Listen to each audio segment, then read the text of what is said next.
കാലത്തിനു മുന്നിൽ മലയാള സിനിമയെ അടയാളപ്പെടുത്തിയ സംവിധായകൻ, കലയെന്ന നിലയിൽ സിനിമയെയും കലാകാരൻ എന്ന നിലയിൽ സംവിധാനത്തെയും പ്രണയിച്ച മനുഷ്യൻ.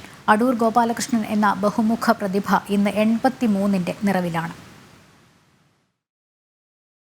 എഴുത്തുകളിലൂടെയും സിനിമകളിലൂടെയും സമൂഹത്തോട് സംസാരിക്കുന്ന പച്ചയായ മനുഷ്യൻ.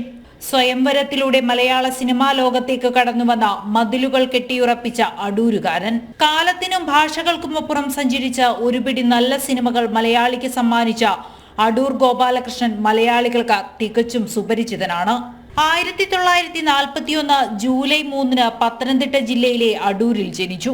നാടകത്തോടുള്ള കമ്പം കൊണ്ട് ഗവൺമെന്റ് ജോലി ഉപേക്ഷിച്ച് 1962 പൂന ഫിലിം ഇൻസ്റ്റിറ്റ്യൂട്ടിൽ സംവിധാനം പഠിക്കാൻ പോയി.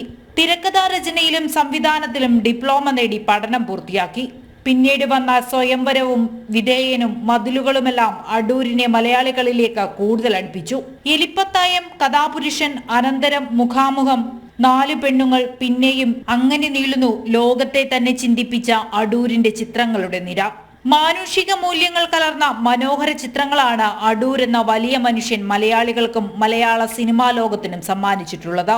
മതിലുകൾ എന്ന സിനിമയിലെ നാരായണിയും കുടിയേറ്റത്തിലെ ശങ്കരൻകുട്ടിയുമൊക്കെ എന്നേ മലയാള സിനിമയുടെ മതിലുകളിൽ ഒരിക്കലും മായാത്ത മഷിയാൽ എഴുതപ്പെട്ടു കഴിഞ്ഞു.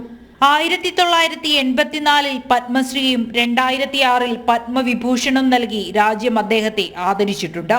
കൂടാതെ നിരവധി ദേശീയ അന്തർദേശീയ പുരസ്കാരങ്ങൾ, സംസ്ഥാന അവാർഡുകൾ, ദാദാ സാഹിബ് ഫാൽക്കെ പുരസ്കാരം, JC ഡാനിയൽ പുരസ്കാരം എന്നിങ്ങനെ ഐതിഹാസിക സംവിധായകനും തിരക്കഥാകൃത്തുമായ അടൂരിനെ തേടിയെത്താത്ത അവാർഡുകളും അംഗീകാരങ്ങളും വിരളം.